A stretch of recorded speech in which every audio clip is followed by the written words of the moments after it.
Sveiki, esu Aušra ir kalbu apie fotografiją. Pradėsiu nuo to, kad paskelbsiu, jog ketinu pratęsti savo veiklą štai šiame kanale. Neplanavau to, tačiau netikėtai pamačiau, kad mano prenumeratorių skaičius artėja prie 800 ir susimąsčiau. Galvoju, jeigu žmonės prenumeruoja, tai galbūt jie kažko tikisi tęsinio, tikisi daugiau informacijos. Kodėl nepabandžius? Kanalas gimė karantino metu.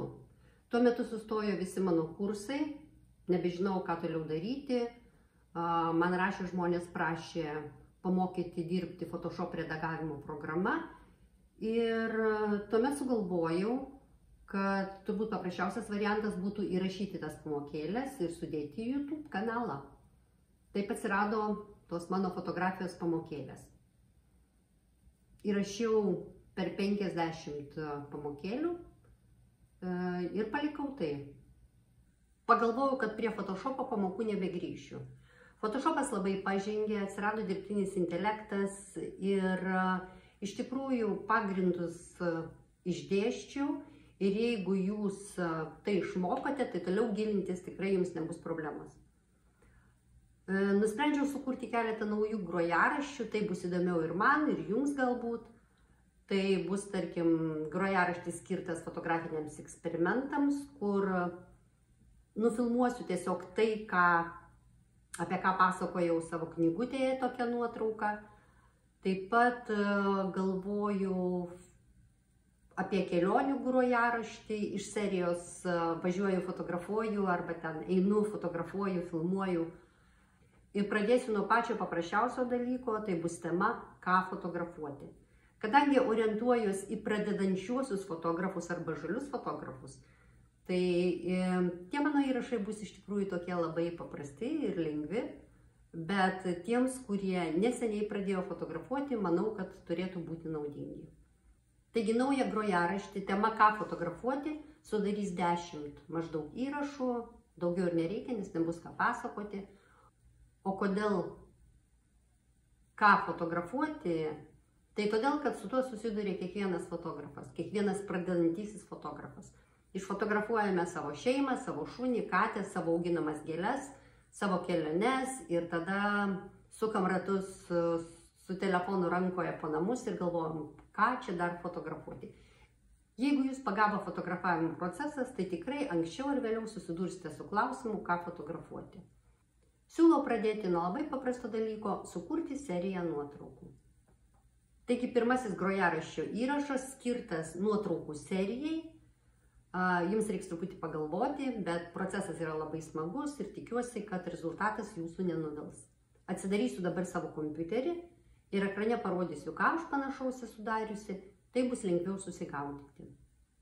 Tai va, atsidariau kompiuterį savo ir čia parinkau keletą nuotraukų iš mano darytų kažkokių serijų. Galim pavadinti tai projektais, mažučiais projektais. Dabar kas yra serija? Seriją galime pavadinti nuotraukas, kurias jungia tam tikras vienas, dažniau keli požymiai. Tai gali būti tas pats objektas, gali būti spalva, gali būti vieta, gali būti laikas. Projektas gali būti ilgalaikis, gali būti ištęstas laike. Projektas gali būti vienos dienos, projektas gali būti kelerių metų. Todėl būtų gerai susigalvoti, tarkim, keletą projektų ir daryti juos vienu metu. Nes jeigu tai nėra vienos valandos projektas, tau gali tekti fotografuoti tą patį objektą, tarkim, kartą metuose, ar skirtingų sezonų laikų ir taip toliau, tai trunka laiko. Ir į tą tarpą tu gali daryti kitą projektą. Arba, tarkim, vieną projektą darant šiek tiek išsikvėpi. Tuo metu imiesi kito projekto. Ir galiausiai po kokių ten kelių metų, 2 metų, ar ne, tarkim, tu jau turi keletą baigtų projektų. Tai čia, kai mes kalbame apie didesnius projektus. Šiuo kartu užduotis yra paprasta. Serija nuotraukų. Serija nuotraukų, kurią galima pasidaryti namuose ar išėjus pasivaikščioti. Tiesiog reikia susigalvoti temą ir susigalvoti tuos požymius, pagal kuriuos jūs apjungsite nuotraukas.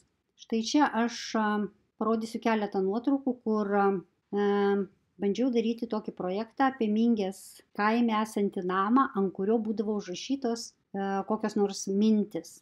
Ir kasmet atostogaudama Nidoje plaukdavau laivu ir kaskart fotografuodavau tą namą ir ant jo rasdavau štai čia užrašytą kokią naują mintį. Matome, čia dažais užteptas senas užrašas, bet naujas kol kas neatsiradęs. O neatsiradęs todėl, kad dėja šiuo metu tas namas panašu yra parduotas ir naujasis savininkas šitos idėjos nebepratęsė. Tai štai vienas užrašas: kuo daugiau pasaulis tobulėja, tuo labiau žmonija degraduoja. Kitais metais niekas nėra laisvas, niekas nėra toks laisvas kaip žmogaus mintis.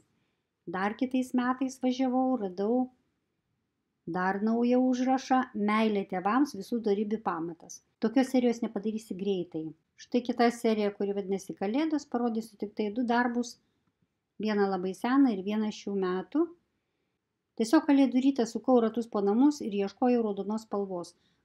Nesu raudonos spalvos fanė, bet kadangi yra Kalėdos, bandžiau ieškoti, ar tikrai namuose turiu kokių nors raudonų daiktų, ar su Kalėdomis jų namuose atsirado daugiau.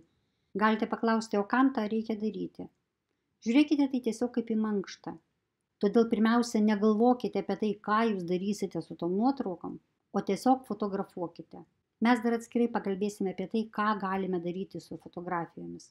Dar parodysiu porą koliažų, kuriuos kūriau atostogų metu.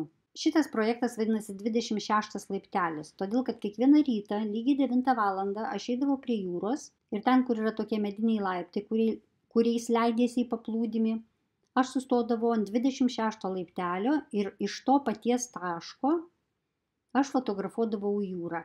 Man iš tikrųjų buvo labai įdomu daryti tą projektą. Tu matai visą mėnesį praktiškai viename kadre.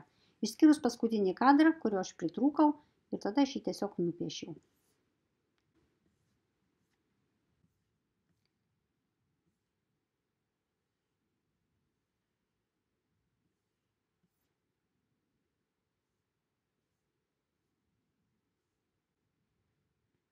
Kitą vasarą per atostogas aš vėl fotografavau jūrą. Tačiau dabar aš ją fotografavau kitaip. Aš nesirinkau kažkokio tai vieno taško, vienos konkrečios vietos, ar net to laiptelio nebebuvo. Aš tiesiog kasdien eidavau prie jūros ir fotografuodavau. Vienintelis dalykas, kas jungia nuotraukas, tai horizonto linija. Kiekvieną kartą aš stengiausi išlaikyti horizonto liniją toje pačioje vietoje, kad tas nuotraukas sujungus, štai reiškia taip tvarkingai jinai išsidėliotų. Ir sudėjau po to nuotraukas į tokį koliažą, horizontalaus formato ir į kvadratą. Man buvo tai įdomu daryti ir kadangi aš labai myliu Nidą, labai myliu jūrą, aš pagalvojau, kad aš visai pasidaryčiau ir pasikabinčiau tokį darbą ant sienos. Yra labai nebloga programa, aš žemiau įdėsiu nuorodą į ją, galėsit pasižiūrėti ir galėsit pasinaudoti, įkeli savo nuotrauką, parašai jos išmatavimus, kokio dydžio tu ją spausdinsi ir pasirenki interjerą. Ir tada gali pasižiūrėti, kaip ta nuotrauka atrodytų interjere, gali prisitaikyti maždaug, ten netgi leidžia pakeisti sienų spalvą, baldų spalvą, taigi gali pasižiūrėti maždaug, kaip ta nuotrauka atrodytų tavo namuose. Tai va, parodžiau keletą savo darbelių. Vieną seriją dariau, reiškia, nuotrauką kartą į metus. Antra serija nuotrauka kasdien ir truko mėnesį arba visas atostogas. Ir trečia serija truko vieną rytą, Kalėdų rytą, valandą ar 2.